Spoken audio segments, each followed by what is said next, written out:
afraid if it came up any further, it might take my boat off the list. Mm-hmm. But I'm like, do I want to go out there, stand in the water, and I'm like, I don't think I'm just gonna let the, and if it sinks the boat, so be it. Call the insurance company. it's like the two best the two best days of a boat owner's life. The day you sell it's going to The be day one he of buys it and the day you sell it. That's it. Yeah. I figured.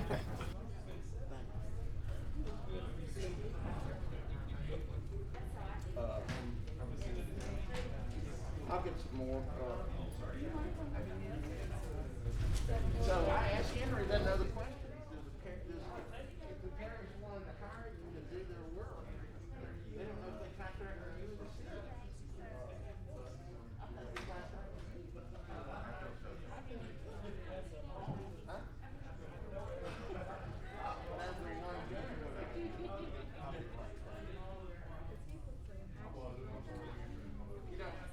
This next week there's going to be a big black page. It says this is Allen Clark's page.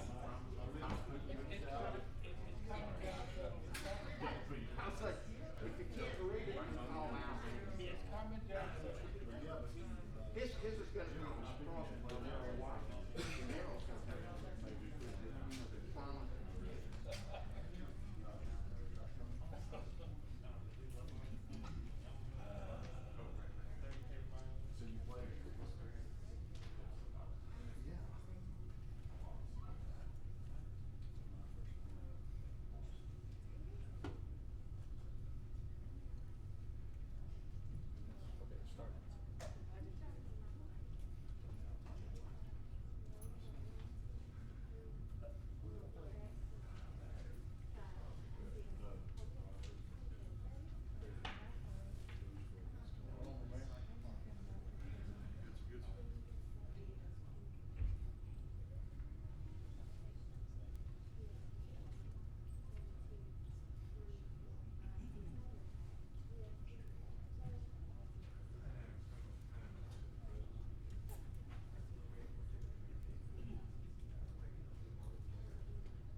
Enough? Yeah. Get this.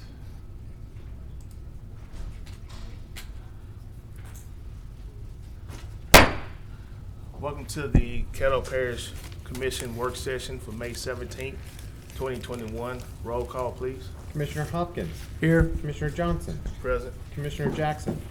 Yeah. Commissioner Young. Here. Commissioner Burrell. Commissioner Cawthorn. Present. Commissioner Gage Watts. Commissioner Talaferro. Yes, sir. Commissioner Atkins. Here. Commissioner Chavez. Commissioner Lazarus. Here. And Commissioner Epperson.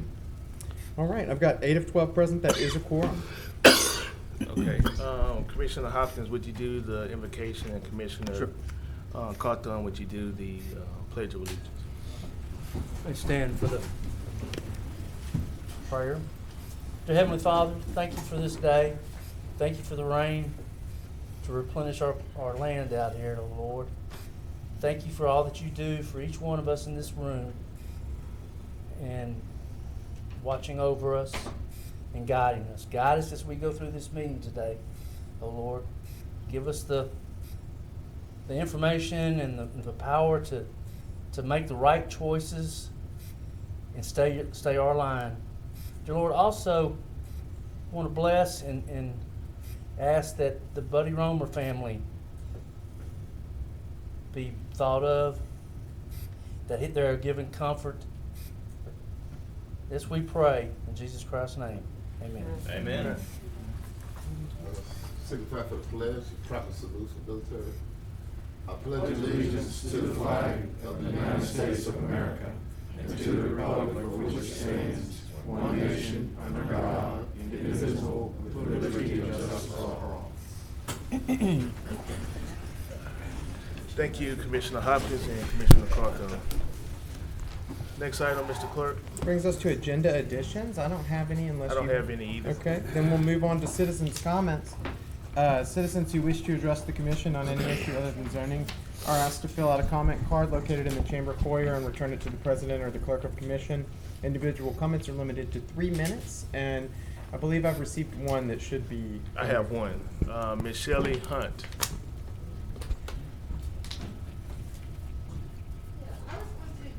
Ma'am, can you come up to the podium and give us your name?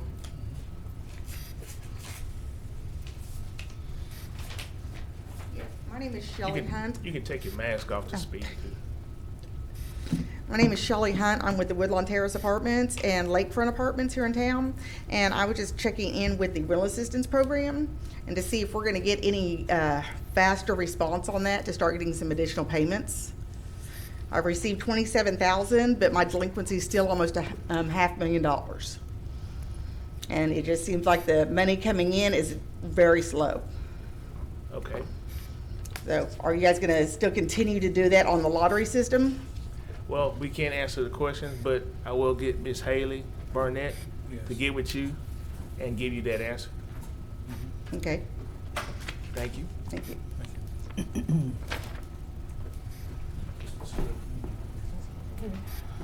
Moving on Next to item. visitors now? Yes. Okay. Under visitors, we have 6.1. We have the Louisiana Watershed Initiative. I believe there's several representatives that are here. Thanks, sir. Mr. President, Commissioners, thank you for your time today. My name is Matt Johns. My day job, I'm with the Rapides Area Planning Commission. Know a little bit about some of this stuff, but we have the staff that's representing the Provisional Steering Committee for what we're going to talk about with CDC and NLCOG. I believe you guys may know some of them. The Provisional Steering Committees are something that was set up for watershed management by the state of Louisiana temporarily. So my chairmanship of that will dissolve soon, sometime within the next year, as hopefully a permanent coalition takes its place. The idea was that out of the $1.2 billion that HUD gave to the state of Louisiana to come up with a better method of dealing with watershed management, there's a chunk of money going to capital improvements. You'll see about $263 million of that on the ground soon, another $250 million coming a few years from now, and another $250 million after that. They've also put some money into basically setting up these provisional coalitions. In addition to that, they've got some money that they put towards modeling. So the idea is, how do we do this moving forward? As a regional coalition, there are some things that we are recommending for the Provisional Steering Committee that the coalitions do moving forward. And what you have in your packet that's been handed out already, I believe, are those recommendations. I'll give you a quick overview because I'm trying to squeeze 30 minutes into 5 right now. So we'll go really fast. Ideally, this coalition should stand as a separate political subdivision that will be formed by the legislature next year. We believe that they should take on the role of National Flood Insurance Program compliance. That would take away some authority from you guys, but also take away some responsibilities. It would take a regional approach to this entire watershed initiative. We believe that there should be funding mechanisms in place region-wide to keep this thing flowing in perpetuity, although we do believe there will be grant funding keeping it up and running for the next few years. We believe that there should be state oversight, that when there are boundary disputes between regions 1 and 2 or 2 and 3, that there should be a state agency involved that is basically the referee in that. We can't just have the regions fighting without somebody to say what the final answer is. What am I missing, guys? What are some of the other points we need to hit? We believe that the staff for this should be doing education and outreach. The coalition should look very similar to what the steering committee does now, where each parish inside the region has an appointed representative. Also, we believe the 4 largest municipalities in the region, which would be Shreveport, Bossier City, Minden, and Natchitoches, should have some representation on this coalition as well. That would be your final decision-making authority for anything watershed-related. And again, we're talking about flood insurance program, the community rating system, a gazillion different things that fall into watershed management. Underneath the coalition, we believe they should be advised by a technical advisory committee made up of your engineers, planners, folks that know the ins and outs of developing applications, all of that. And we believe that day-to-day operations should be managed by staff dedicated to this coalition. That would be a conglomeration of the Northwest Louisiana Council of Governments and the Coordinating Development Corporation. Did I say y'all's name right? All right, got it right for the first time. So that is everything in a nutshell. I'm trying to reduce it down a ton, but I'm happy to take some questions if you guys want to ask them. We do say that you've got the packets in front of you. Take some time to digest it. If you have some comments, you see a recommendation there you don't like, you want to tweak, please let the staff know. The way to contact them is in there. And you can definitely make changes over the next few weeks. We'll tweak our recommendation based on your comments, and that will go to the Council on Watershed Management, who will then recommend the drafting of legislation next year based on your comments coming back to us. Okay. Mr. Clerk, I don't think everybody got a packet. They're attached to your agendas. It's on the agenda. On your electronic, no, on your electronic. But Okay. On the electronic, okay. the package that you provided earlier today? Yes, sir. Okay, we'll distribute those. We don't have enough copies for everybody, but we'll make copies How many and get them children? distributed. Okay. But they are attached on your agenda. Okay. Okay, all right. Commissioner Atkins. Thank you, sir. Thank you for your explanation this afternoon. Just more specifically, what would be the next steps for the Caddo Parish Commission? Where are we involved again? in this Right now, process? you already have an appointee to the Provisional Steering Committee. If you wanted to make that permanent, once the coalitions become permanent through legislation next year, that would be your next step there. However, you have a ton of opportunity for input on what the legislation looks like. Our recommendations are kind of the first stab at that. They're called provisional recommendations now. As you give us feedback, we can tweak that to provide to the state. And if we still don't get it right, you'll have opportunity as the legislation is drafted early next year. Okay. And I appreciate you all trying to include all the necessary parties, but it looks like a pretty large group. I don't know how you're going to manage such a large group going forward. Any thoughts on that? We think that there's some benefit in doing a regional approach, in that some of the floodplain management expertise is very niche. And so if you have somebody doing that for your parish, they're typically wearing 3 or 4 other hats as well. So the idea is that there would be enough work, because it's niche work, for one or a few people to do across a region this large, and they would be specialized and dedicated to that. That would include specialized grant writing through flood mitigation assistance, hazard mitigation grant program, BRIC, RAISE, all the existing grants that are out there, anything new that comes out. The National Flood Insurance Program, compliance, and community rating system as well. Thank you very much. Yes, sir. Thank you. That's it, Mr. President. All right. Commissioner Jackson. Thank you, Mr. President. Who all is involved in the coalition or the committee or this makeup? Who all is involved? What entities are involved in that? So right now, the coalition itself is made up of a representative from each of the parishes. How many is on that one? There's 12 on this one from each of the parishes, even if there's a portion of a parish, because obviously the watershed boundaries don't fall perfectly along the political boundaries. Mm-hmm. So there's 12 of those. Our recommendation is to keep the same 12, not the same exact people, but the same representation. You guys could appoint someone new if you so chose, but also add 4 representatives from the 4 largest municipalities: Shreveport, Bossier, Minden, and Natchitoches. So we would be adding in the municipality, so city of Shreveport would or could be added in. Our recommendation is it could. It's not definite right now. Well, we are detaching from the city of Shreveport on several things. I don't know if you've been following that conversation, so I hate for us to get down this road and years later we find that we don't want the city of Shreveport, or Caddo doesn't want, because you said there have to be state legislation, right? As an original charter, yes, sir. My thought on this is that they're going to do it loosely enough so that the coalition will probably move forward as it stands now, Okay. but they'll have the authority through bylaws to add representation as needed. Because we've made it clear that we kind of want to go at it without, we want to go at things without, right? I see Ali on there. We've kind of made it clear that we want to kind of go at things without the city of Shreveport, particularly at the state level. Understood. And Understood. that was a decision that was made at the state level with our delegation, and so I don't know how they might feel about coming to put another entity in place that pairs us back with the city of Shreveport. I know this is different, but I just know that conversation is being had, and to see us with the city on certain things and see us not with the city on some things. You mentioned a regional approach. Yes, sir. And I'm for the regional approach. Appreciate that. I wish we would take that on. some other things, so. Well, to your point, right now they're not on, so they don't have an individual vote as a city. If they were added, they would only have one vote equal to the other votes on the board. Gotcha. So, and please And take you're those saying notes that, and put but that the in. legislation would just basically provide for that option, is what you're saying? Yes, sir. So Okay. we could have it put it could be worded in a way to where they are added by law, or it could be put in to where we have the flexibility through bylaws to add them later if the coalition chose. Gotcha. Thank you. Yes, sir. Appreciate Thank it. you. You done? Yes, that's it. Thank you. Okay. Commissioner Burrell. Thank you, Mr. Chairman. Maybe this has been answered in the information that you delivered, but since this is rather new, I'm just going to ask this general question. How will the new structure of authority be differ from the one that we presently have? And how will the commission again be affected? All right. I'm going to try to answer that in two parts. First and foremost, our idea is that the legislation be drafted in a way to where this is enabled. This new political subdivision that will be regional in nature would be enabled to do this work for you, but not mandated. The thought is that if we try to cram it down your throat, you're never going to trust us.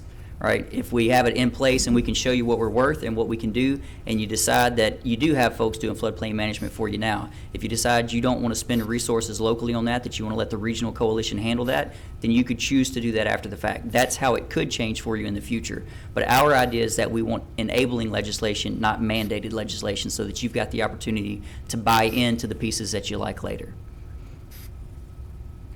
Does that answer at least part of your question? Part of it anyway. Okay. Part of it anyway. More specifically, you want to know how it would affect you guys directly.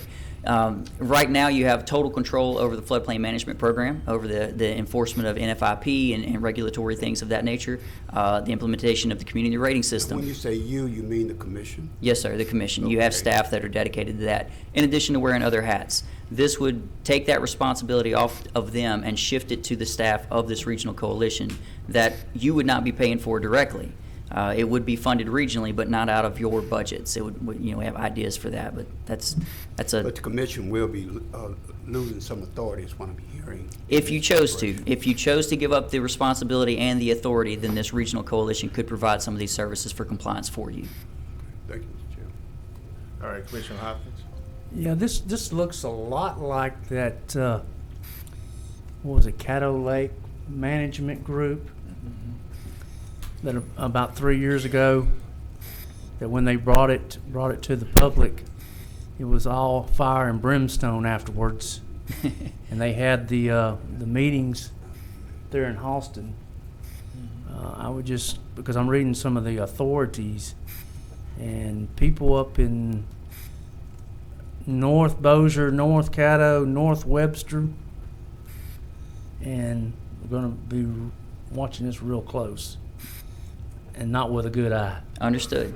I've gotten the impression from some of these meetings that it is going to be an uphill battle. One of the things we like about the possibility, we think it's going to happen, but it's not guaranteed, is that the operational funding for the first few years or the next few years will be paid for out of the $1.2 billion HUD grant, meaning that we would have the opportunity to show you what we're capable of, show you what we're worth before you decide whether or not to buy in, which also leads back to the fact that we want the legislation to be enabling and not mandated. I guess the other question, how will that, because we have a Red River Waterway Commission, we have a Caddo Lake Watershed Commission, we Yes, have sir. a Black Bayou Watershed Commission, so, I mean, Cross Lake too. No, you're the exactly Cross right. Lake has one, I mean, we've got the levee board. Yes, sir. Caddo Lake is also a Corps Engineers Lake. So, I mean, that's a lot of extra layer of stuff. Absolutely. Can I expand on your Sure. point a little bit? There is the thought that we're adding another layer of bureaucracy, and that is not the intent here. The intent here is anything that this new coalition does is removing that responsibility from somewhere else. So there is lots of opportunity for consolidation. The good thing about that is there's some consistency. There may be different rules or regulations for each of those entities you mentioned. I can tell you in one region in particular, I think it's Region 5, we have 404 different political entities that have some form of authority over watershed management. That's a lot of different folks making different rules at different times. And the idea of regionalism in this sense is to try to consolidate and provide for some consistency. So I agree, there are some some of these things are already being done by smaller entities and small scales. We want to try to consolidate as much as we can and be consistent across the region. Okay, so you're gonna take it away from the local, basically. If they That- choose. That's the problem. I That's the agree. problem. I agree. It's a challenge. I don't know that it's going to be a problem. Okay. Thank you. Mr. Shelby. Thank you, President. I see our MPC director in the audience. I guess my question is, from the water retention ponds that the MPC is starting to implement via zoning, how is that going to take place? Is this new watershed initiative going to take the retention pond mandates from the MPC zoning and push it on yourself, or how is that going to work? A lot of those specifics are to be determined. That's a fair question. Again, in an ideal world, the MPC, Yes, sir. I am not familiar with them, I apologize, may choose to give that to the regional coalition with all the strings attached to it, everything that's got to be done. Or they may choose to say, we want to retain that, and you guys do these other pieces. So as we get into it, the legislation is meant to be minimal in the sense that we can come back to you guys, we can work with them as we try to build this coalition and the responsibilities of it moving forward. All of this is meant to be enabled with a menu of options that each entity could choose to buy in on. Okay. Thank you for your time. Thank Yes, you, sir. President. Commissioner Talaferro. Yeah, thank you, Mr. President. Just a quick question here. Is this, I understand the concept is just unique to our region. I mean, is there other counties or is there anybody else doing what you're proposing us to do that has been very successful? Yes, sir. Fortunately, we didn't create these ideas in a silo. We spent about 1.5 years researching different documents and methods of doing this that have been provided by the state of Louisiana. Harris County and Houston they're the gold standard in implementation for this, but that's one county. We've looked at Colorado and Florida. Florida has districts that are very similar to this.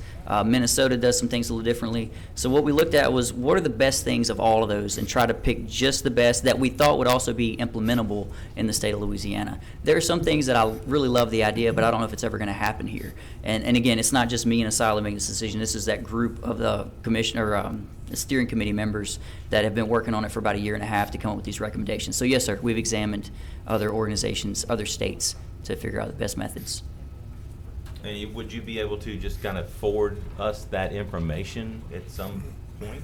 Oh, for sure. The presentations that they've given us, we have copies of those that we can send out. There you go. Okay, Staff would be happy to take care of that. You can just forward it to Dr. Wilson there, and he can pass it along to us, or whatever. Yeah, we had a copy Fantastic. of Does it. that work for y'all? All right. Yes, Thank sir. you. Thank you. Yeah. I got a couple questions. Yes, sir. Where would your money come from to get some of these projects? That's a great question, and it hurts me so badly. I thought I was going to get out of here without you asking. It's usually one of the sticking points. I've got 6 points that we go through when we're making the presentation.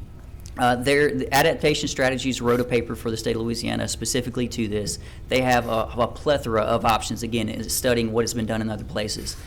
I'm going to say some dirty words to begin with, so don't shoot me. Millages, sales tax, stormwater utility fees, water usage fees for major industries, something that some of us haven't tapped into yet, or small-scale development fees.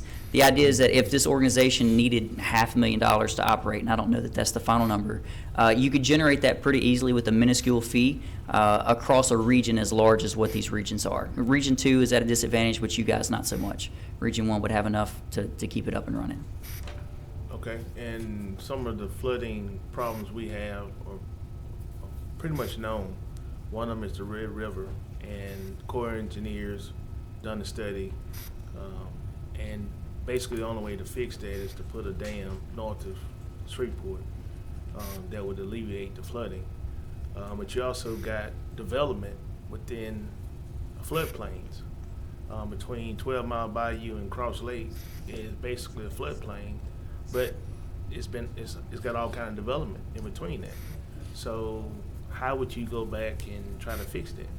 All right, so let's take them one at a time. The first one is a major capital improvement, which is exactly the type of project that the region is meant to look at. There could be benefits all down Red River by doing a dam further upstream. Obviously, there's a lot of work to go through with the Corps of Engineers and every other entity involved. The beauty of that is that you wouldn't have to be tasking your staff to do that. You'd have the regional staff approaching it. On the flip side, where you've already got development and there's an issue in a flood zone as it exists, there's several programs to fix that.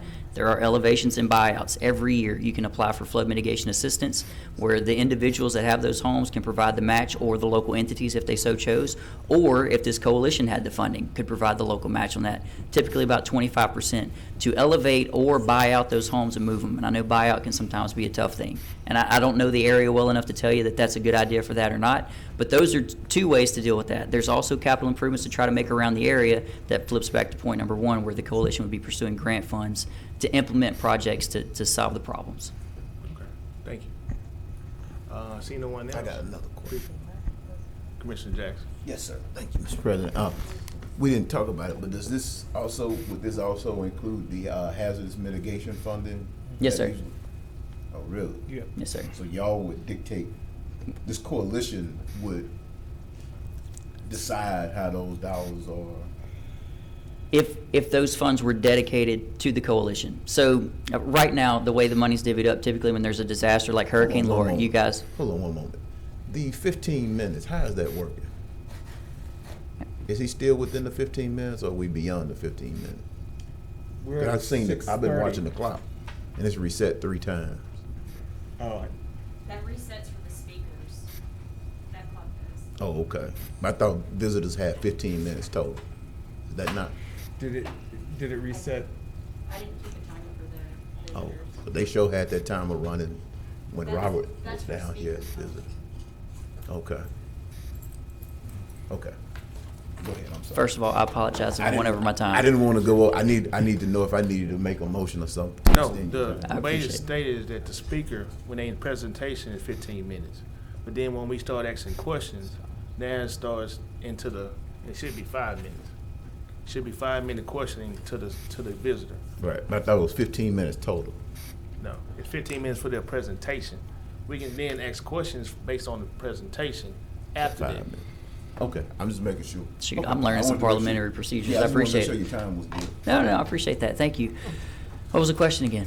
Hazard mitigation. Hazard mitigation. So right now, disaster comes, the state may divvy up funding to all of the parishes based on population need, whatever. You guys probably saw that recently with Hurricane Laura.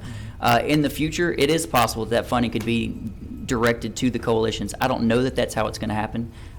Again, if you guys are buying into having this coalition do the work for you, doing grant management, then I would say yes, that would probably be the way that it goes. But if you say no, we want the option every time, then you guys would still retain control. So let me be specific. Yes, Would sir. the state send the hazardous mitigation money to this coalition, or would the parishes send would the state send the money to the coalition and the coalition decides what projects or priorities get done, or would the state send the money to the parishes and the parishes dedicate the monies to the It's a perfect coalition? question. I can't answer it. I apologize. It could be either way. We don't know how it's going to flow right now. Because we could technically get into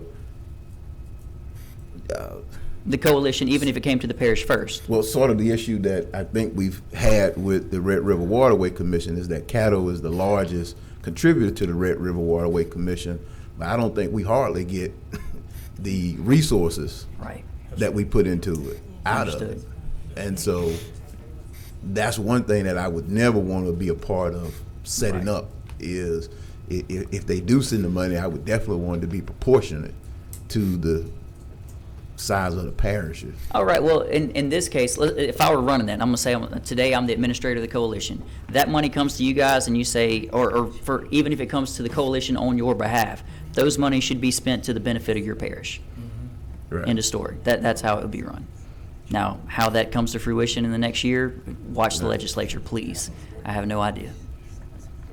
But a fantastic question, Mr. Jackson. Thank you. Okay. Yeah, we definitely got to watch that one because, Yeah, we do get that money every year. We apply with FEMA, we get right, that money. right. And it seems like we're getting more and more every year as well because Yes, of sir. disaster after disaster. So, and so we should be watching for that legislation. Yes, sir. The staff will be watching it and bird dogging it as well, but even our recommendations may get tweaked as it goes through the legislative And process. who from the parish, Dr. Wilson, is going to be watching that, monitoring and working with that? Dr. Waters, our technical representative on that technical advisory committee, Okay.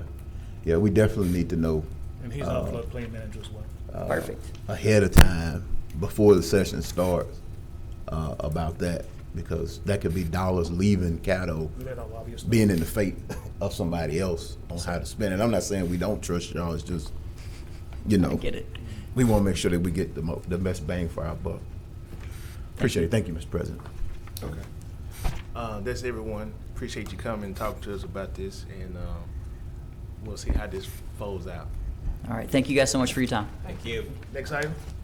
The next item is going to be old business, of which we have none today, and that'll bring us to new business, where the first item is 8.1, to authorize introduction of ordinance number 6067 of 2021. An ordinance to amend Volume 2 of the Code of Ordinances of the Parish of Caddo as amended the Caddo Parish Unified Development Code to establish the provisions for a special exception use and to otherwise provide with respect thereto. So move to introduce. Second. It's been moved by Commissioner Jackson, seconded by the chair. Commissioner Jackson, you want to speak to the motion? Who put this on? That was going to be my question, too. MPC. Okay. Did it go through long range planning committee or anything, or Henry, Doc? What's up? Mario, Mario? 8.1. Did that go through long range committee? This UDC update. Let me see. I mean, somebody had to prepare it, right? Yeah, I can answer that. Is that the one we had from I Commissioner guess Henry Hopkins? got it. No, it's a different Attorney one. Bernstein had it. There's some UDC amendments. Correct. This actually came from the MPC. This deals with mostly with the mobile home issue. Creates a special exception within the UDC, and then within that allows an applicant to come in and apply for a special exception use to put a mobile home on a lot. This It's is the one issue the that you- president introduced? I'm Yeah, sorry? this one I This is talked the one the about. president introduced? Right. Or similar to. Yeah. Okay. Okay. But we can put somebody on it as the author. I guess should we put Yeah. staff administration? So I'll make the motion MPC, to, actually. I mean, it came from the MPC. did you make? Yes. Okay. It's already been made. Let's vote to advance. Ordinance number 6067 of 2021. Just tell Jeff, put the. Yeah, that's it, I'll jump in there. And that motion passes with 11 in support and 1 absent.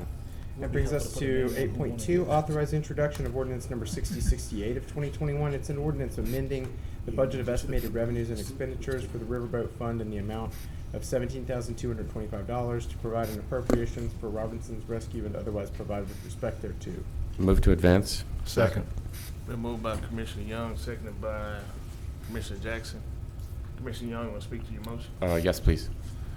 This ordinance was suggested to me by administration, and it reflects an unspent sum of $17,000 and a little bit more from Robinson's Rescue when they had to close during the pandemic. They've already had an uptick in the application for their services, so they expect to need the money for this year. So the request is just to move it over to this year's budget, and I hope that everyone will support this, considering all the great work they do for our parish. Thank you. Commissioner Atkins. Thank you, Mr. President. I'll just comment that the work that Robinson Rescue does is core to the mission of animal control. They do a nice job, and it's an augmentation to our natural services in the animal control area, so I would be supportive of this. Thank you, Mr. President. Commissioner Jackson.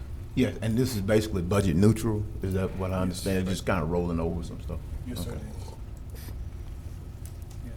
Thank you, Mr. President. All right. Dr. Wilson? Yes, sir. I just wanted to add a comment that this is money well spent because this is helping us reduce the unwanted population of animals throughout the parish. And certainly, we notice our numbers are trending downward, and that's a good thing. So they will make the best use of these funds, and they now have an uptick in the amount of work that they need to do to catch up from the 2020. So I appreciate your support for this as well. Seeing no one else, let's vote. Whoops.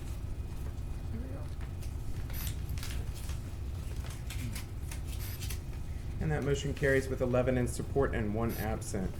And that brings us to the next item, 8.3, which is to authorize introduction of ordinance number 6069 of 2021.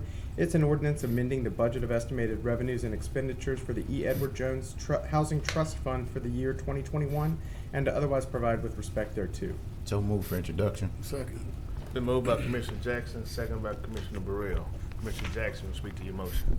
Yes, thank you, Mr. President. This is just the ordinance to accept or recognize the additional emergency rental assistance funding that'll be coming available. I know we sent in the application to receive those funds, that second tranche of money. I want to say $5 million is dedicated toward emergency rental, and another $2 million is dedicated for what has been classified as high need or high poverty. So we'll likely ask staff to put forth the presentation, probably for the pandemic committee to discuss and go down into the weeds. But again, this is no dollars going out the door right now. Nobody's receiving anything. This is just to make sure that we do the budgetary aspects of it, which is basically to accept it into the budget, place it, park it there, and prepare it to be ready to go out the door. I ask for us to advance at this time. Thank you. Commissioner Burrell. I guess my question is, this is strictly for rental assistance, correct? Yes, sir. Well, yeah, and supportive services. There's some Also guidelines utilities, as well. no. The FAQ is attached to the agenda with a lot of questions. Isn't there something for utilities this time around as well? Okay. Yes, utilities is included. Supportive services, those kind of things, and I think they were always included. I think what Treasury wanted to do this time was make it very clear and specific of what the uses could be used for. Thank you, Mr. Chair. All right, seeing no one else, let's vote.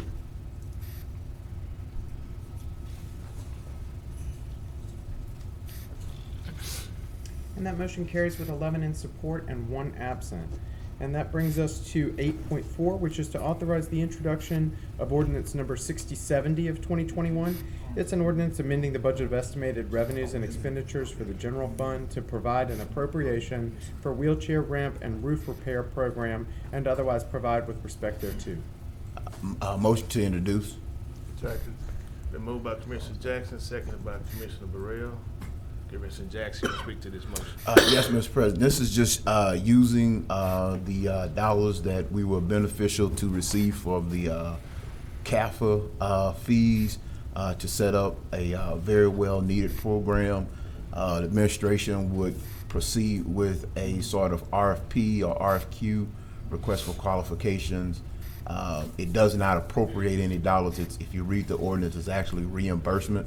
So the organizations would do the work and then be reimbursed for their work that they did.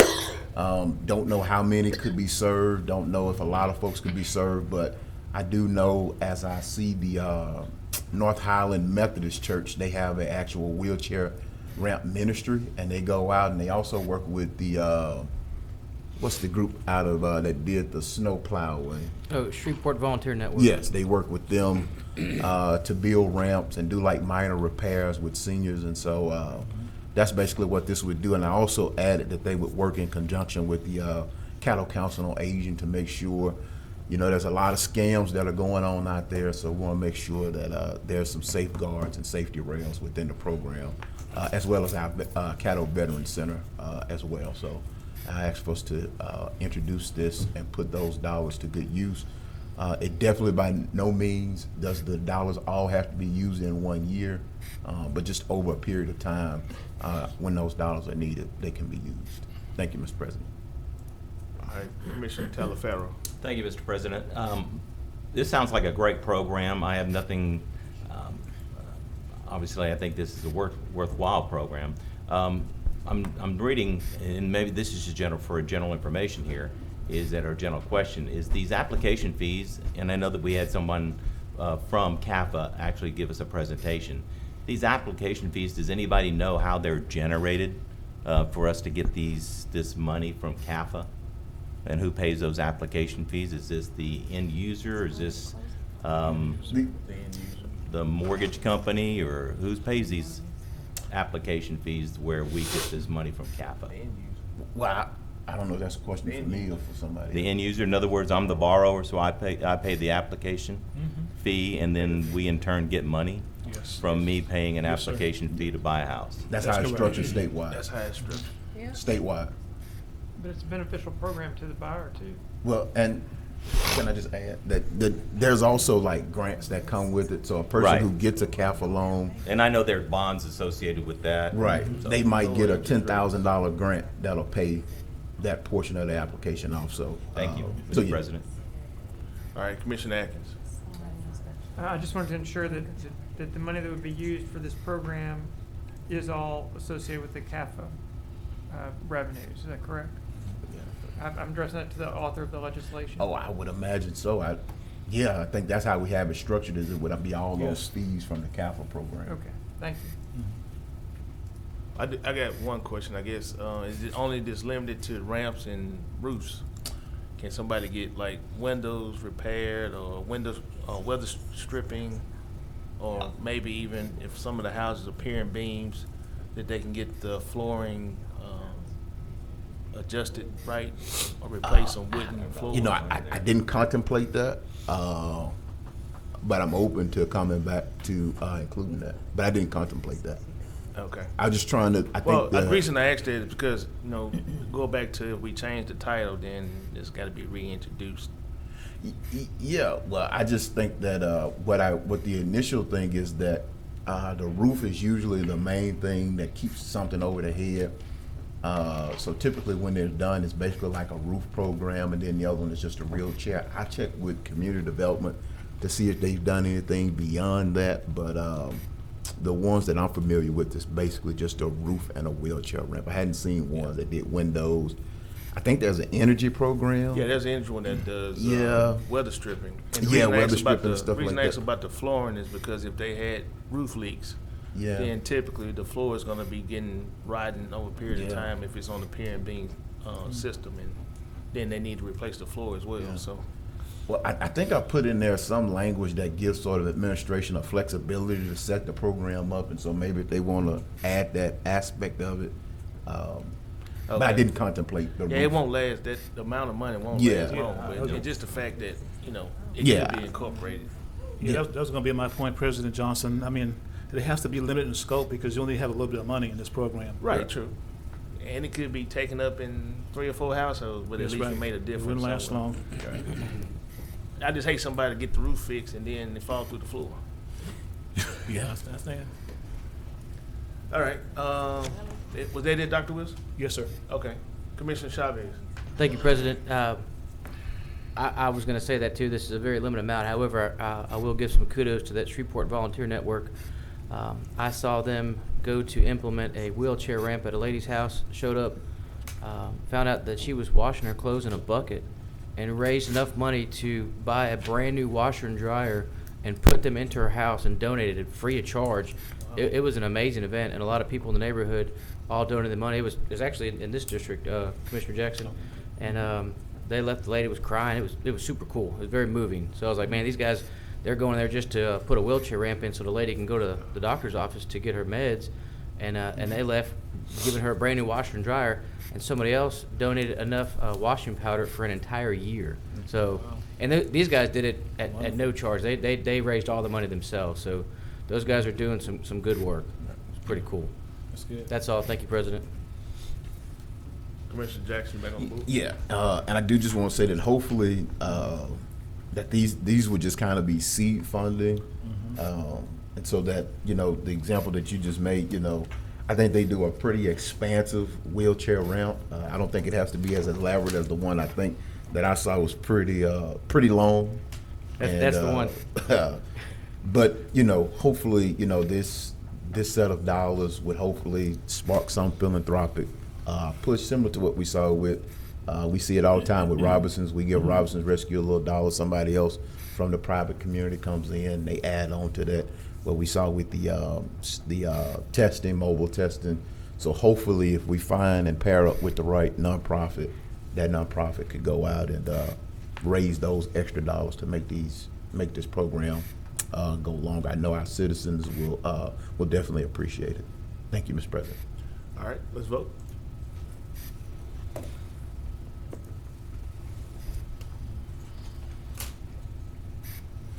And that motion carries with 11 in support and 1 absent. That brings us to 8.5, authorize the introduction of ordinance number 6071 of 2021. It's an ordinance to establish a parish planning and zoning commission to provide for its membership and to provide for an effective date and otherwise provide with respect thereto. Also, I do want to just call to your attention, there is a potential amendment that was discussed in a earlier committee meeting today that's been attached to your electronic agenda. So move for introduction. Second. Moved by Commissioner Chavez, seconded by Commissioner Hopkins. Commissioner Chavez, you want to speak to your motion? Yes, sir. Thank you, President. Commissioners, we passed this out of long range today. We all know that we've been working on a short deadline after House Bill 697 was passed. We now have to set up our own zoning commission. So this is Commissioner Hopkins' legislation that he brought to long range. It passed favorably, unanimously with everybody that was there. The additional change that the clerk mentioned is we went from 5-year terms to 4-year terms to run congruent, like the way we're elected.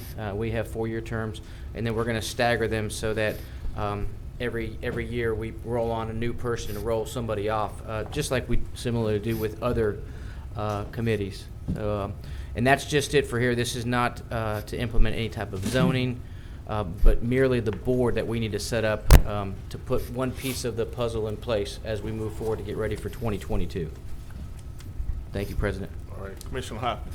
Yeah, I just wanted to make a point also in the third bit further, July 1st, it should say 2021. It's got 2022 in there. That's my mistake. But that doesn't change anything. All right, Commissioner Burrell. Thank you, Mr. President. These appointments that we are making now go along with this commission, right? I think we call it a citizen advisory committee. No, this is separate. This is separate. This is totally separate. Yes, sir. Okay, now, those that we are recommending for the citizen advisory committee to this, is that right? No. Your advisory committee is to help the long range committee look at the different zoning regulations and issues that might be out. This is just setting up the planning board for the group that's outside any of the municipalities, which is a smaller area. They're out of Shreveport, out of Vivian, out of Oil City. It's just that group. And under state law, you know, you can have, 5 members or up to 9 members. But we felt like the 5 members was a good group. We currently have 4 members on the Metropolitan Planning Commission. So it won't be any different really than that. We'll still have enough members to make that board. So they won't, so your board members on your commission, will they come from the advisory group or the? Not necessarily, they could, but not necessarily. All right, thank you, Mr. Chairman. All right, Commissioner Jackson. Yes, thank you, Mr. President. I see here it says Article 6, Section 17? What is that from? Article 6, Section 17 or Section 5? Is that 6 or Article? To adopt, yes. That's the state constitution. That's the state constitution. So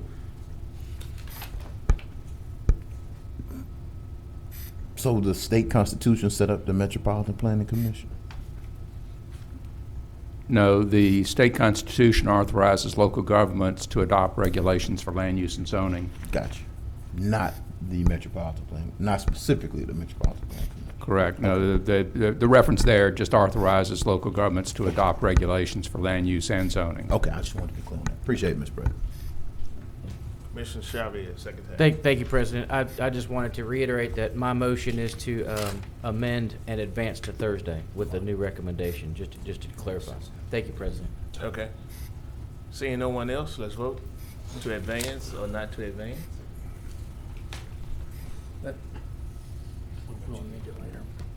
As amended. Thank you, sir. All right, and that motion passes with 11 in support and 1 absent. And that brings us to the next item, which is 8.6, to authorize resolution number 43 of 2021. Move to It's a advance. resolution to authorize the acceptance of the Louisiana Compliance Questionnaire. Move to advance. Second.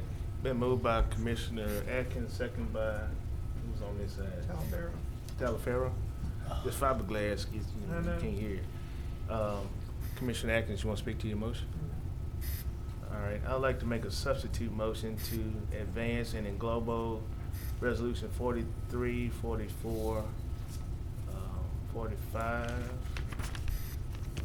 Special resolution recognizing Mr. Kendrick Law. Special resolution and appreciation recognizing Charlotte Turner. And the special resolution for Booker T. Washington High School girls track and field team. And authorizing the appointment to the Metropolitan Planning Commission Board. Well, I'll leave that one out. We might have some discussion on those. Just those.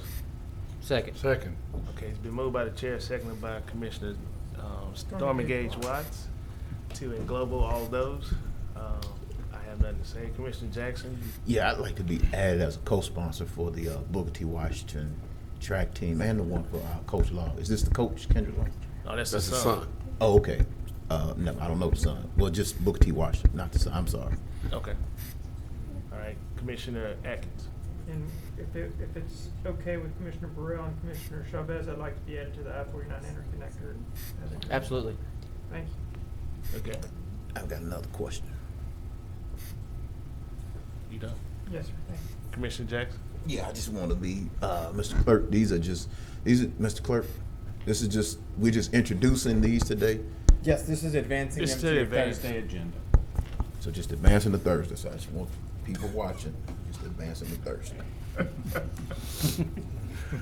Phone be All right. ringing off the hook after the Commissioner meeting. Gage Watts. Yes, I would like to be added as a sponsor to resolution number 45. Okay. That's good. Yeah. Might want to come throw me on I'm that. sorry, I didn't hear She Commissioner wants to Gage. be added to resolution 45. I'm sorry. 45, got it. And also myself. And myself. And Can the list keep running? probably have 11 on there. I got 49 too, but it's important to all of us. Yeah, I see no one else. Let's vote on the englobo to advance those. Open your machines for co-sponsor.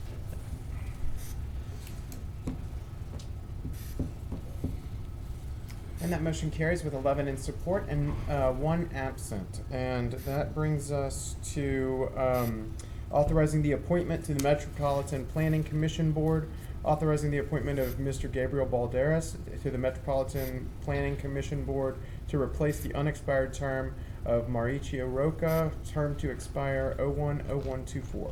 Move to advance. Second. Been moved by Commissioner Young, seconded by Commissioner Chavez. Commissioner Young, will speak to your motion? Yes, please. So I emailed all the commissioners a little bit of description of Gabriel Balderas. He's a local restaurant owner and has contributed a lot to our community. He's an excellent representative for the Spanish-speaking community as well, and I think he would make a great addition to the Metropolitan Planning Commission Board. I hope you'll support him. Thank you. Okay, Commissioner Chavez. Thank you, President. I too agree that I think he'd be a wonderful addition. I know I spoke with Director Clark, and his desire was to have a Spanish-speaking board member. We had found one, and thankfully that lady had stepped down after she found out that Mr. Balderas was willing to serve. And I echo the sentiments. Mr. Balderas has done countless things for this community, to include the food scene, helping get Gulf shrimp up here at lower price, helping the kids of different schools plant their own gardens for salsa manufacturing and fundraising, and just countless things of education when it comes to the kids and healthy eating. I think he's going to make an excellent board member.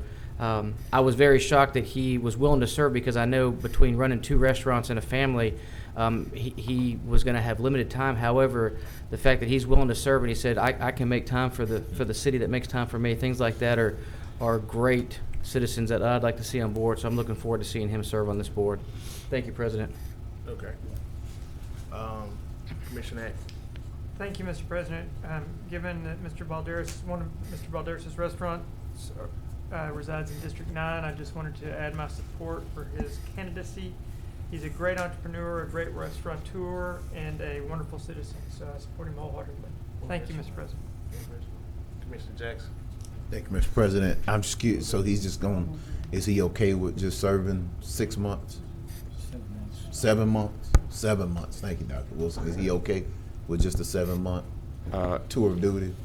Well, does he know? Sure. I don't think he knows that the term is set to expire then, but I think that we'll probably have to replace that position then. Yeah, because the term expires 1/24, but according to the statute, he's got to come, everybody from the parish has to come off on 1/22?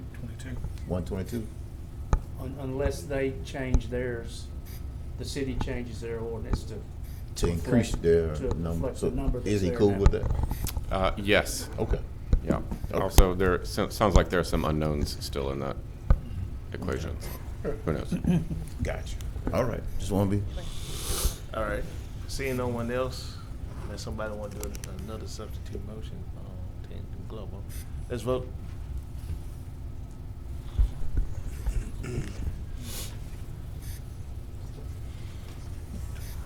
Commissioner Chavez, Commissioner Hawthorne. I voted. Yeah, me too. It's green. Hit it again. Yes, sir. Thank you.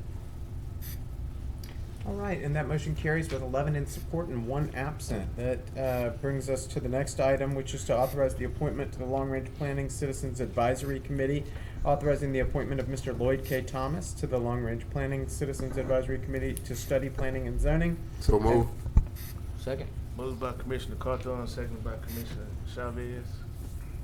Commissioner Carthon, you want to speak to your motion? Very briefly, Mr. Lloyd K. Thomas is a practicing attorney in Keithville, and they can make an excellent addition to this advisory committee. Thank you. All right. Commissioner Jackson. Yeah, if it is the pleasure of the body, I make a motion to englobo and advance Mr. Lloyd Thomas, Jim Graves, or General Jim Graves, Ray Tyndale, Don Brzezinski, I hope I'm pronouncing that right. Right. Michael Billings. And that's it. Oh, Left came one by out. my house. That's it. That's the one that came by my house. I'll add Miss Tully. Add Miss Tully. Just don't show up at my house.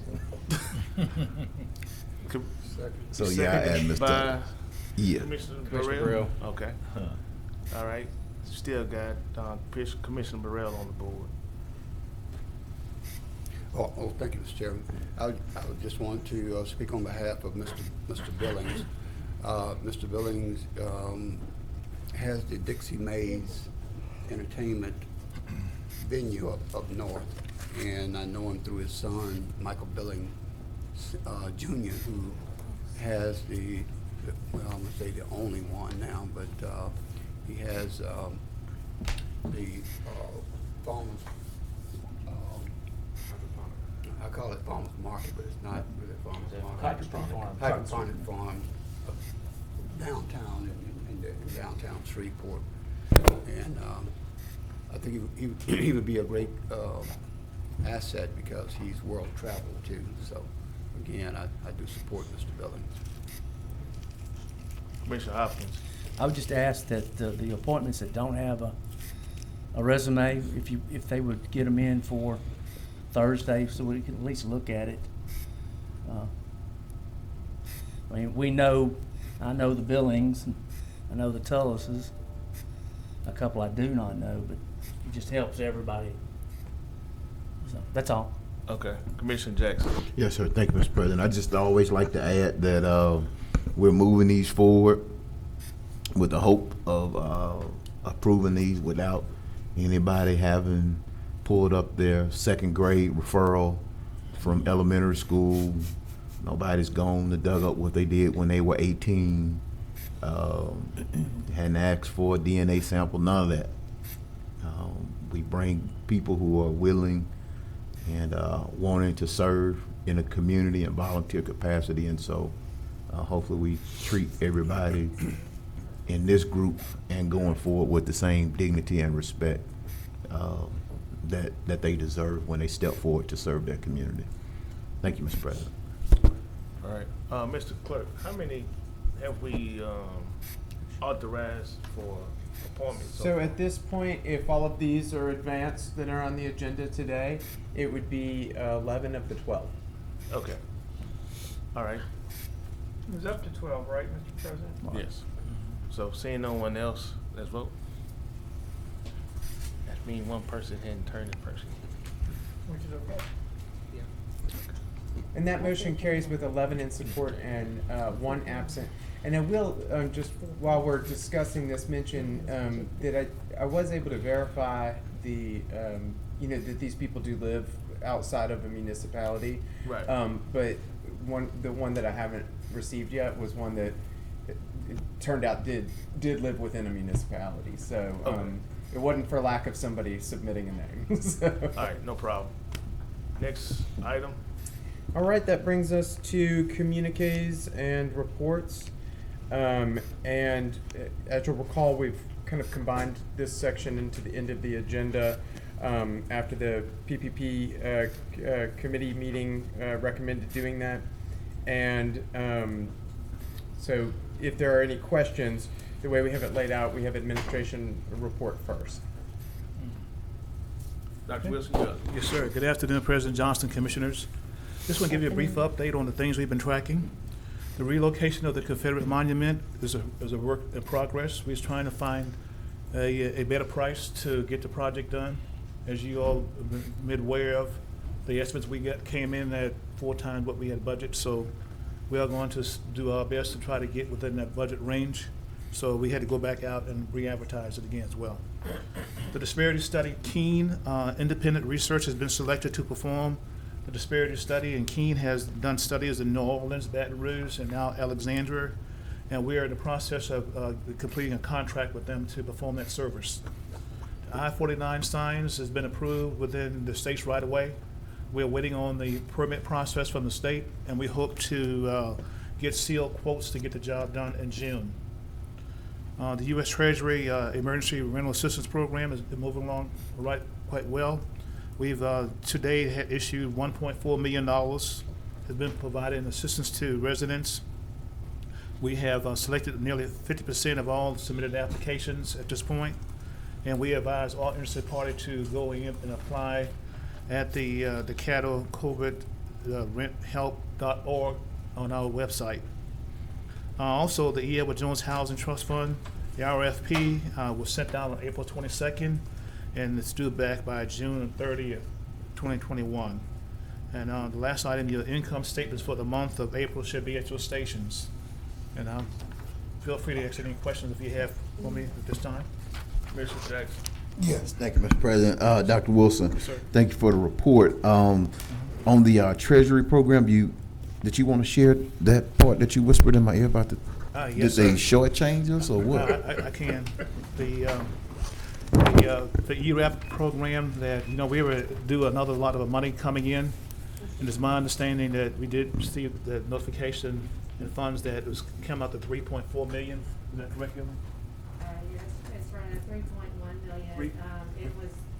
It's 2.2 million for our base, and then right at 998,000 for the high needs allocation.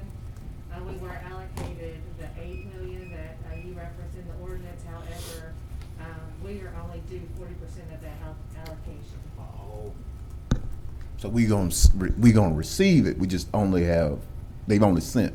No, I think it's, the first rental assistance program was split 55%, 45%. This one's split 60-40 with the state. We may never see that money. The state, they took some of it off. So we got our direct appropriation. I We get got it. that today. I get it. So the state has the rest of our money plus the 8 million that they already Yes. were holding. Yes. But did receive a contract Yes, that's from the correct. state today for the 8 million, but we haven't, Okay. legal has it to scrub through to get, Okay. to bless it first, but we did get the contract from the Gotcha. state. But we have been appropriated that amount. So Yes. we should be watching it. Right. We should be watching it to make sure it doesn't go anywhere else. Right. Other than to Yeah, Caddo. we were going to contact our representative on that board to voice our displeasure that we didn't get the entire 8. Yeah. But I think he has the message already. Yeah, I got the message. And we may still get that. Right. What you had, Erica? I'm sorry. Well, I was saying if it works out like the 8 million, we may still get that through the state like we did on the other portion. We just have to work that out on the ERAP. Right. Okay. I got you. That's scary anytime we send money down there, though.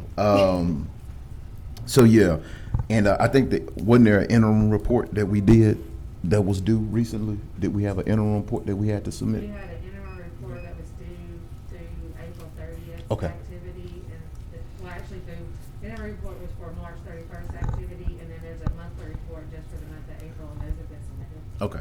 I'll probably schedule a pandemic committee meeting so that we can dive into those report numbers and make it, I would even almost make it publicly available, if y'all okay with that, make that report. I mean, it's public document anyway, but just show how many households have been served, what's the dollar amount, what you just reported. I imagine that's where you got that number from. Yes, sir. So, That's correct.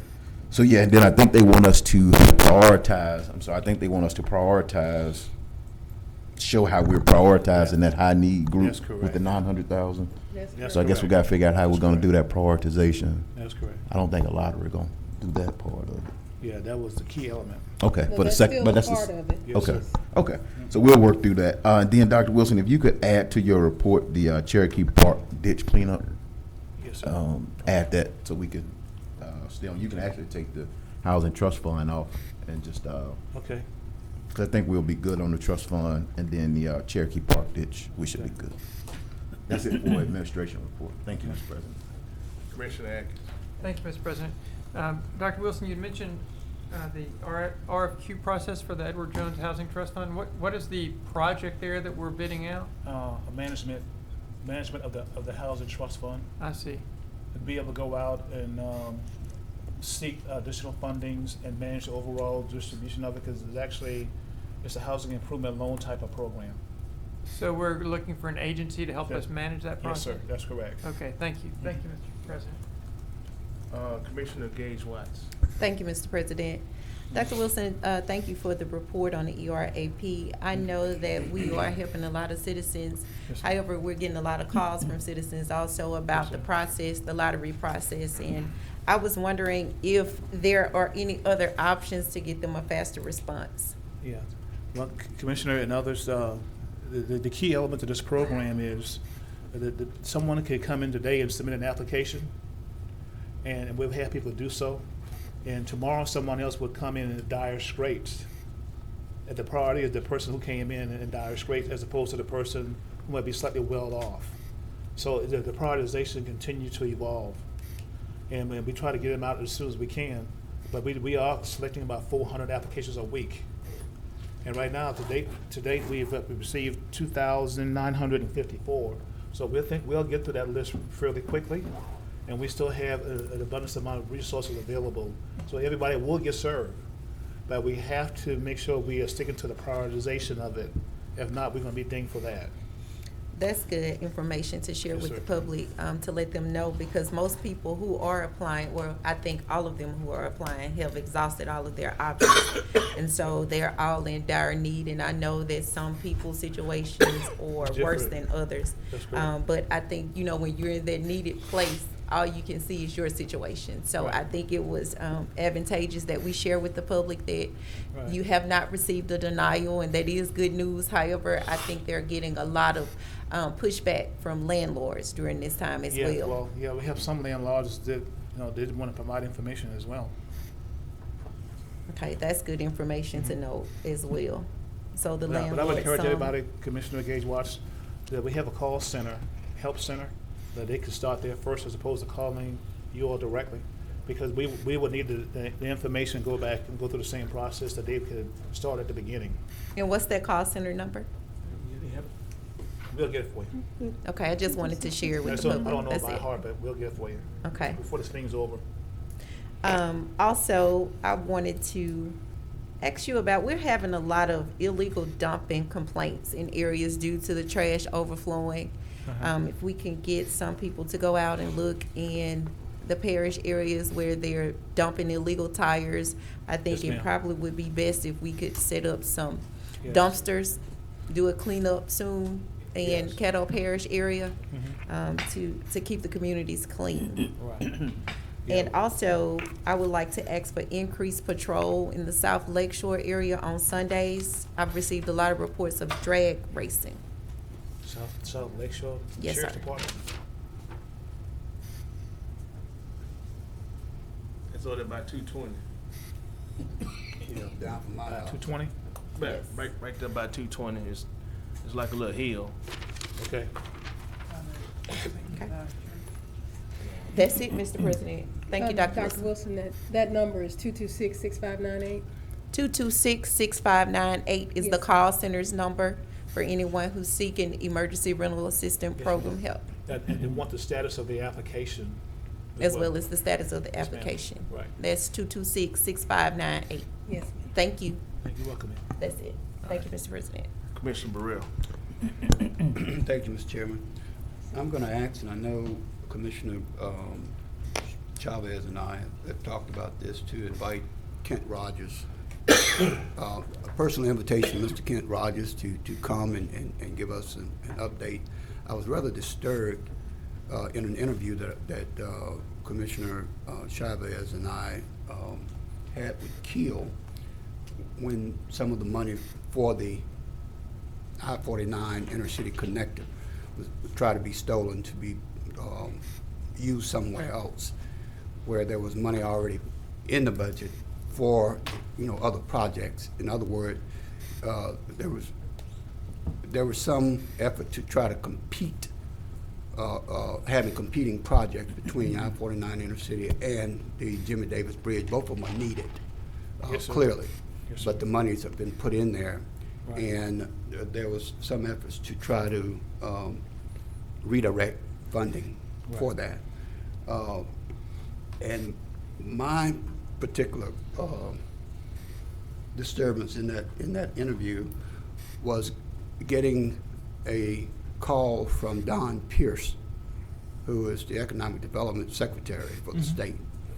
And in his questioning, it seemed to be rather in opposition to the building of the inner city portion of I-49. I was very disturbed at that. He was asking where we going to get the money.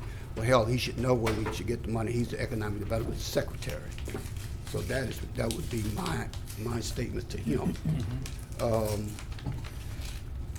But along that same at the same time, I guess as God would have it, there's been 2 accidents on that bridge within the last 2 weeks.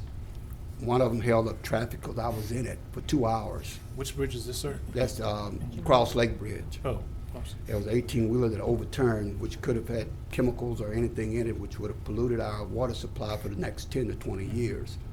And that is one of the major issues that I had from the beginning in asking to restudy it after 35 years. And in addition to that, with Amazon coming up, that's just going to exacerbate the traffic issues there also. And I believe there was a second, I think you contacted me about a second.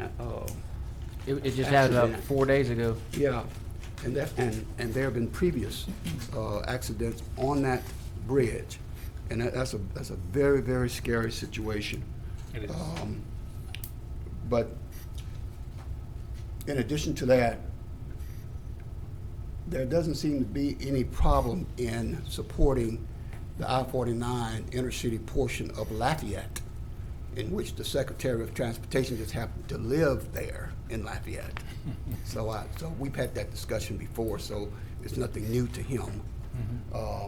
And given the fact that the Highway 90 South piece going through Lafayette to New Orleans is gonna cost over $5 billion, not 800 million, but 5 billion. And chances are the only way they're gonna be able to build it will be through tolls.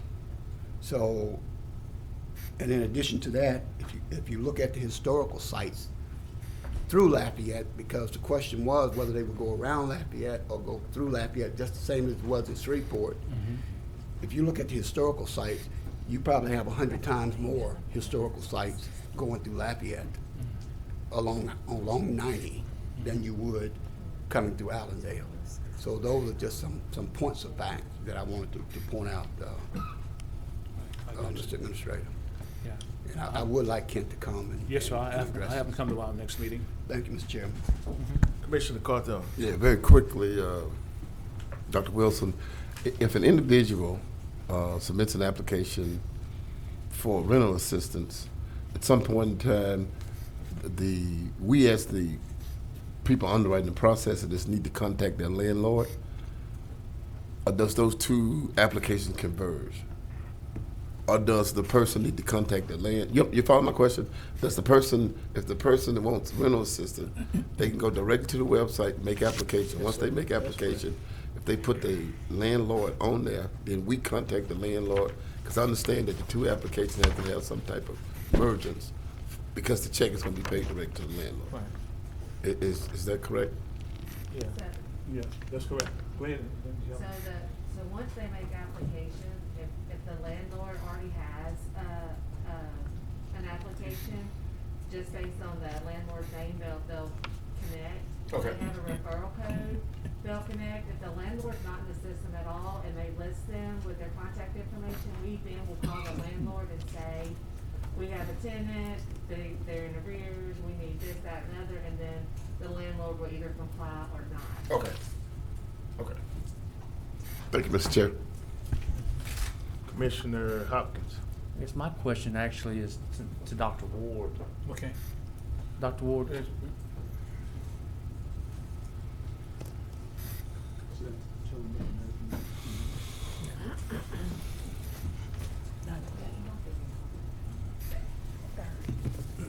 we've had some illegal dumping on the Wynn School Road, about Okay. 28 tires. Who will take care of that? I mean, is DEQ or who's doing that now? That'll fall to us. We'd have to go up there and Okay. pick those up and manage those. It's about $5.25, tire to dispose of them. Okay. I've got the address. I'll just send it to you in an email. Send that to me. We'll go by and take care of it. Okay, thank you. Thank you. Dr. Wilson, Yes, sir. just piggybacking on what Commissioner Hopkins was talking about, can we have at our compactor sites some more frequent days where we take in tires? Yeah, they can. I know it's a they can drop deal, it off but at anytime. the same time, They can instead of anytime. them being, We take them every day. Every day. Every day, Every any day. compactor site. all right, so evidently the public doesn't know that because they throwing them in the woods. They throw them everywhere. Yes, sir. Dead end streets. So, I mean, I think we need to have either some signage that tires are accepted at compactor sites. I'll double so check that- again, but I know it's on our website, and I think it's at compactor sites, but we'll look at that again. Yeah. Sure. Because, I mean, that would kind of alleviate the problem of some of these tires being dumped on dead end roads and in woods, underdeveloped property. We do Yes, try to we- get we the will. message out. It's easier to accept them at our compactor sites where we have staff than having to run out to the rural parts of the parish where we don't have anything, not knowing they're there, and then pick them up and they're trash, full of trash and snakes and everything else. Sure.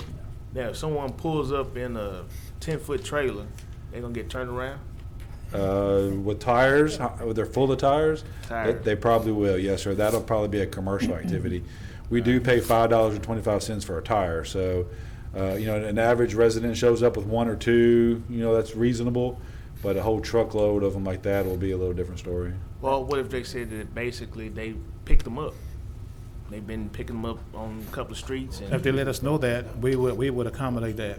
Okay. Yeah, we would need to know Yes, a sir. little bit. I mean, that because in there are some advance. groups in some of Sure. our areas that Sure. will do that. Sure. And so I just Yeah. want to make sure that they will be accepted. I would just say I would like for them to communicate with us first, so we can kind of vet them out to make sure that's the case. That's- Otherwise, that's fine. because we'd have them then bring them right to our fleet facility where we store them prior to be hauling them off for proper disposal. Okay. That would make it easier. We have forklifts and stuff there to make it worthwhile. It'd be a little easier too. That's fine. We just gotta get the word out. Yes, sir, no doubt. Thank you. Yes, sir. Thank you.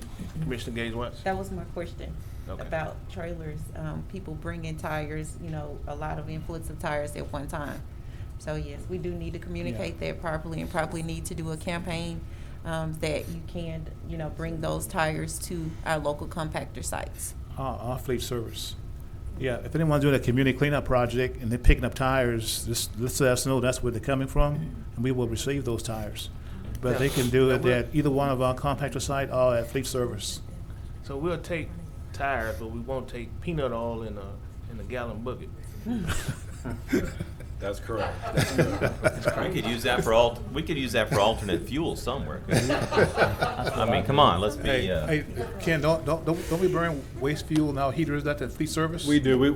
All of our oil that we from recycling of our vehicles and equipment, we do burn that oil on site. To heat the building. We just don't have capacity to hold peanut oil and all the other fats that are in the world and properly dispose of. But we have worked out through the years, tires so that we can actually properly dispose of them. So trust me, it's a long drawn out process. You really don't want to know how we going about getting rid of tires. It's a process for sure.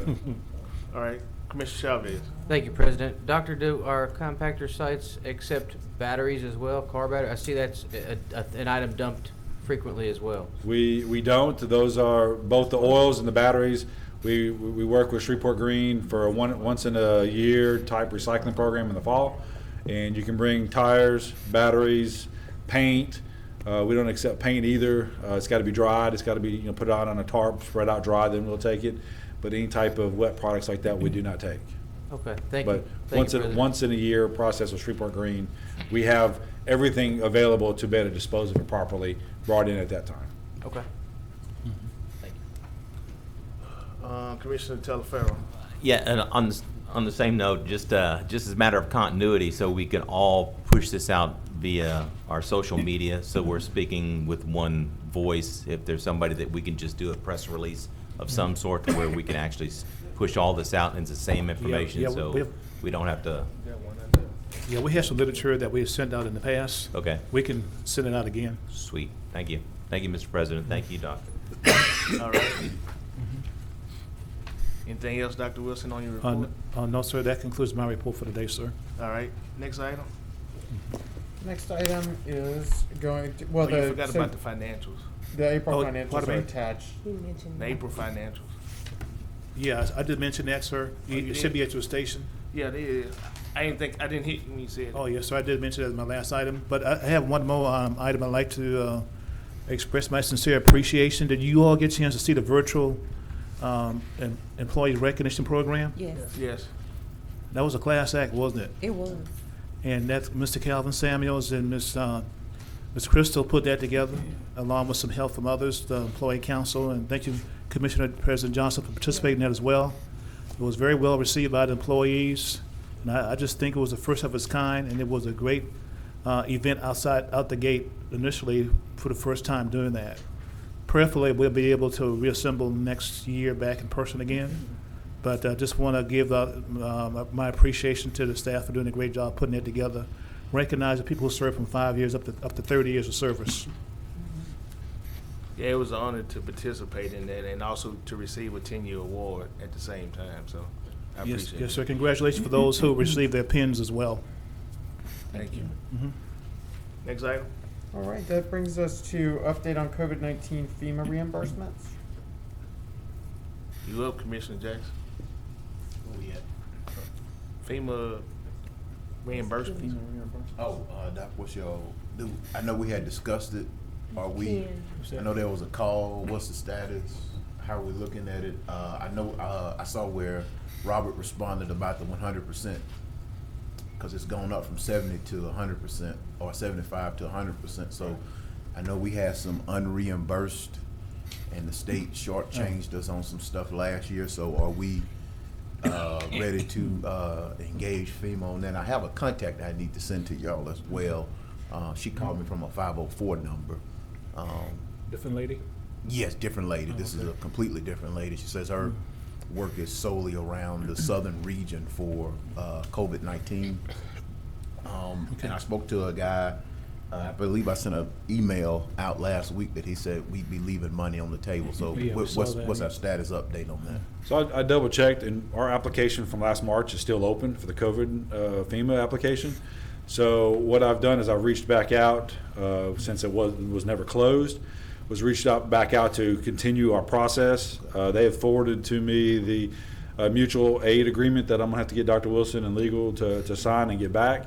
I've talked with Haley. We're working on getting our Total Cares application. Our FEMA representative has asked that we probably submit the whole CARES application because they're going to only pay what CARES didn't, and so we may make our application for about $2 million or whatever our full amount was. Subtract out anything that insurance paid and subtract out anything that CARES paid for, and then they will review the other ones for possible payment. Right. Now, they did keep us in mind that not everything that we may submit for is going to be approved, so it's just a matter of getting it before them to look at them. So we're back in the process of not on hold anymore, but just kind of starting the process along. It's going to be a long, drawn-out process as we continue doing mutual aid agreements, and then we'll submit our information. Now, that may take several weeks to months of them vetting through all that information and then getting it back to us. But I did talk to our program manager who oversees all of our stuff from Baton Rouge, and she said just a matter of just starting to send our stuff in. So we're progressing with that. Because I know we had the funds for the daycare reopening. Yes, that's on all this. All that stuff. I don't know if the nursing masks that we program. did got reimbursed. Did any of that get reimbursed? I haven't seen. I'll have to defer We that. have a list of what things we got reimbursed for and things we didn't. That's what you mean by CARES? Correct. Yes. Yes, sir. Yes. That money? Right. Yes, sir. Is what you're talking about? That was the reason why when we first made our application back in March, we started that process of collecting all of our data. And then when the CARES Act came out, FEMA was like, well, don't even come talk to us until you're done getting your CARES money, because your insurance and CARES money would have to all be paid first. That's who they want to be paid, first before FEMA will. And so, from what I understand is that I think back in October we made one last push for our FEMA application before we closed it, or request closing was for like $200,000, and they turned that down. Do you know what it was for? I don't. When they worked I don't for, like, remember. compensation or something? The CARES Act folks shut it down as Everything well. that CARES didn't pay for, like So- the nursing program and a few other things. Oh, okay. Expansion So if the nursing CARES program. weren't going to pay for it, FEMA wasn't going to pay for it. And so that's when we recommended closing it. Our application never did get closed, so I just kind of reopened it back up and started pushing forward again. Okay. Can y'all add this to your bi-weekly administration report as well? Just a status update on Yeah. where we are, because we need to push to get those dollars. Yeah, we can. I agree with the guy from last week. I don't want us to leave anything on the table. Right, I agree. Yeah, we have to give. Ken, you brought back the shirts, huh? Sorry? You bringing back the shirts. Well, I'm trying to find some little bigger ones to fit. I see. But yeah, quarantine didn't do me well. Okay, all right. Well, yeah, if y'all can update us on that. Yes, sir. And we can maximize our federal resource, and even if we have to lean on our federal delegation to make sure that we're getting what we need here. So, a lot of money out there for COVID, and I just want Caddo Parish to get what we deserve. No doubt. We did a lot last year, so Okay. appreciate it, Dr. Ward. Thanks. Next item. Our next item is the master plan report. We don't have to get these before. We don't have to get these here this afterward. Right. Yeah, that's correct. That's about 6 months ago. Just wanted to share a couple things with you very briefly. In reference to the master plan, we are doing some initiatives with the parish. And one of those initiatives, as you well know, we found out that we had approved a special exception use for the city of Shreveport, where we allowed manufactured housing in the city of Shreveport in most residential districts, and they were not allowed in the planning limits outside the city limits. And we felt that they were possibly more appropriate in the planning limits than maybe in the city of Shreveport. And as a request by, I think it was the president, that we look into that, we fast-tracked an ordinance amendment in order to make that opportunity available to citizens out in the rural areas where they could apply for these manufactured homes. We also are in the process of doing a residential rental code for single-family and multifamily units. I listened to you talking about the rental assistance programs, but there have been a lot of reports of substandard homes that persons are being forced to live in and have to be combated with, and no assistance anywhere to be found for them. So we're going through the process of developing a rental code that would make requirements for these rental units, and that would require inspections and so forth, so that the person's needs are always attended to. And lastly, we are developing a short-term rental ordinance. We noticed that there's short-term rental units in the city of Shreveport and Caddo Parish. There was no monitoring of these units. We started getting concerns from citizens in neighborhoods of things that were happening in their neighborhoods where people were transitly coming in and out, and they didn't understand, and they began to feel insecure and feeling that the neighborhoods were not safe anymore. So we began the process of developing a short-term rental code, and you'll be seeing these things. Although we're not doing a whole lot with the Unified Development Code, we feel that these things are necessary and important for both the city and those areas in the parish where the present Unified Development Codes exist, to address some of the concerns that we're having.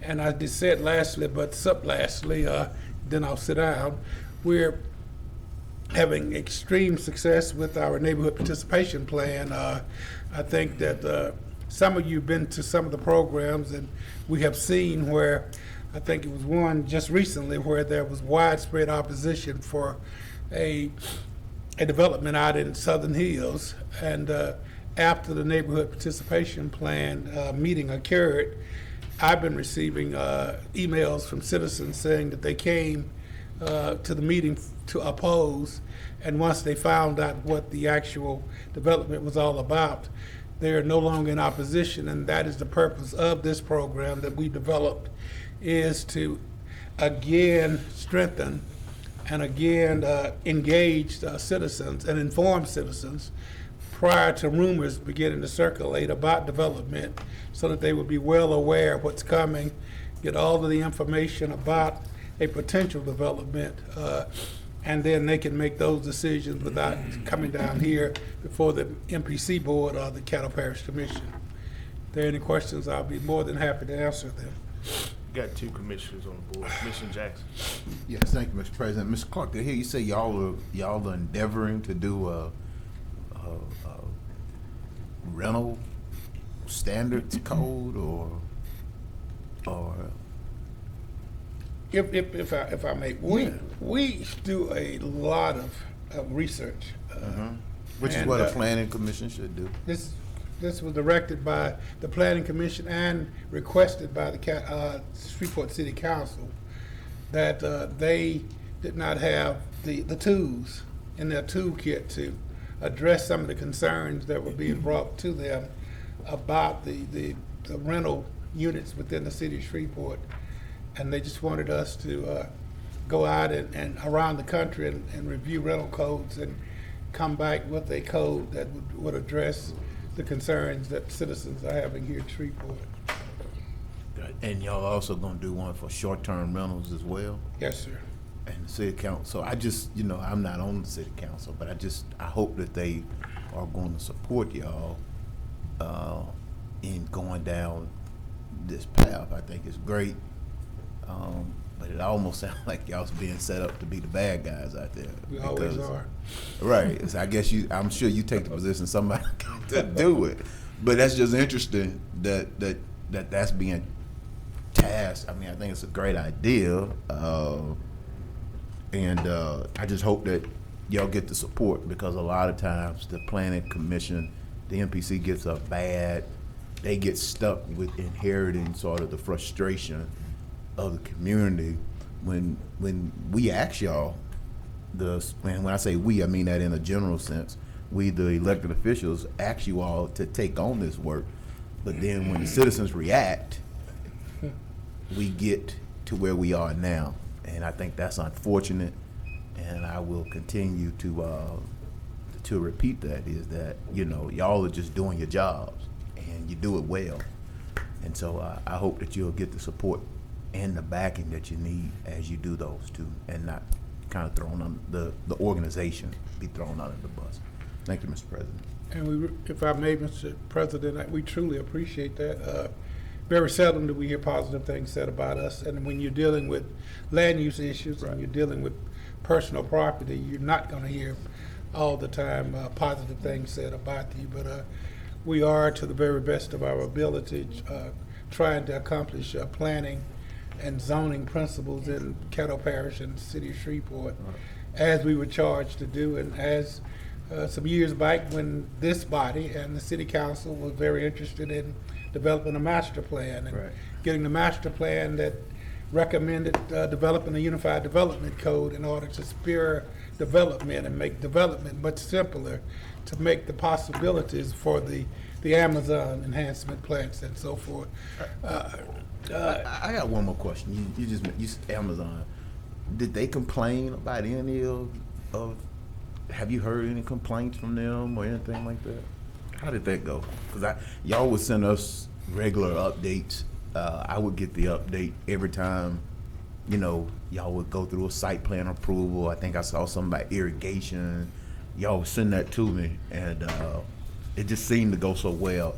A major corporation like Amazon, how did that go? Well, you have to understand that national corporations are well accustomed to processes, and our process in the scope of things is pretty simple compared to the qualifications in the major cities and the requirements that are in the major cities. So they were very impressed with our process, and that's why it was helpful to us that the process went very quickly, and hopefully we will get other developments as a result of our process that we assist with developments. Yeah, because I didn't see anybody calling y'all bureaucrats on the email chain. None of that. Just seemed to just flow and work very well. So we appreciate the work that you did. I appreciate the work that you did on that on behalf of District 3. So thank you. Thank you, Mr. President. Thank you. Commissioner Atkins. Thank you, Mr. President. Mr. Clark, let me first compliment you and your team on the neighborhood meeting we had down at Kroger Marketplace on Friday afternoon. That went very well, and your team was well prepared as always, and it was a productive meeting, so thank you for that. Regarding short-term rental codes, is that referring to like Airbnb type stuff? Airbnb, yes, sir. So how does one define a short-term rental? Is it like daily or weekly or what? They basically, and I have limited knowledge, I've never stayed in one, but my entire staff appears that that's their mode of staying as they go on trips. But they're for short terms, anything less than 30 days, and they're just either an accessory dwelling unit, which is a garage, or it may be a room, a bedroom within a house, or it may be an entire house. And they're pretty popular around the country. Yes. And the thing about us is that we were not proactively ahead of the curve in addressing them as other cities were doing. And we were being informed about them at national planning conferences, but we were just not being proactive, because sometimes you get proactive, you get negative impacts. But now that they have gotten to be so popular, It's showing up in our economy. they're showing up everywhere, and the citizens, not so much government, but the citizens are saying there should be some regulatory requirements on how they operate. We want them, but there should be some oversight. Okay, thank you, sir. Thank you, Mr. President. Commissioner Chavez. Thank you, President. Director Clark, you guys did the community meeting Saturday in Southern Hills. I thank you for that. I went to it, and it was well organized. And you're right. There were some people that went there very ready to yell and shout and say no, and they left there changing their mind and welcoming the gentlemen that are trying to start a business there. My only recommendation would be in the future, for the very heated debates that you anticipate, maybe have an off-duty police officer. 'Cause they did get a little heated for a minute, and I'm only about 3.5 feet tall, so I was kind of worried about Steve and Jean getting in the middle of all those guys. But other than that, it was great. It really was. We find that by doing these, the emotions have not gotten as high as they would normally get. As you well know, that this is a result of a zoning violation where the gentleman just established a parking lot at that particular location, and the citizens became very upset and angry. But these are designed to get to the citizens this information prior to all of those type things happening, all the negative things and the attitudes that develop from these violations. And that's why they work so good, because it's basically, we're just there to provide technical support, but it's basically a conversation between an applicant and the citizens of a neighborhood. It ended up leaving, sorry for interrupting, with the applicant even agreeing to possibly lessen the request on the zoning change and possibly do something else that would cost more to the applicant. But after he saw the neighborhood's wants and needs, he was amicable to working more with them and even opening up his pocketbook to spending some more money. So I think at the end of the day, they're really working. So thanks for doing that. And when the people say that the MPC is not listening, they're wrong. It may have been your predecessor or the administration before you, but Director Clark, I'm glad that you're there, and I'm glad that the MPC has taken a turn, and definitely a turn for the better. Thank you so much, sir. Thanks, Mr. Clark. That's all the commissioners. Appreciate your update. Next item, Is the president's report. we'll defer to Thursday. All right, that brings us to citizens' comments, late arrivals. Have no cards. I've not received any either. And so that brings us to consent agenda, which is there, and Move to adjourn. Meeting adjourned.